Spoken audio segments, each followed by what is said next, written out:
Akhirnya TNI menemukan titik terang lokasi penyanderaan pilot Susi Air Philip Smart Martens yang ditawan KKB Papua. Kini anak buah Laksamana Yudo Margono itu sudah menemukan titik penyanderaan korban. Dapat dipastikan kini operasi pencarian Philip sudah semakin mengerucut dan terfokus. Hanya saja, sang pilot belum bisa dievakuasi karena masalah cuaca.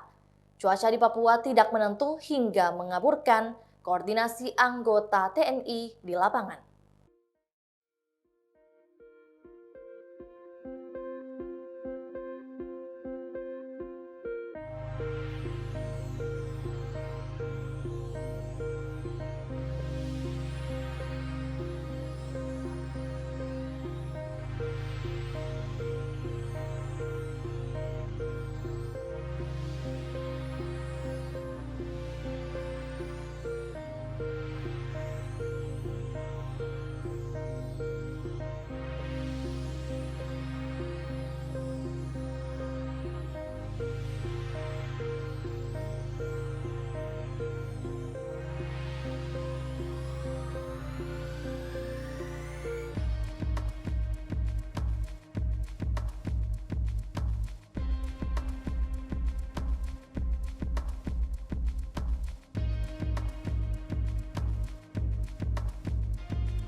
Itulah tadi berita hot news kita pada hari ini. Saksikan berita hot news lainnya hanya di kanal YouTube dan Facebook Tribun Timur.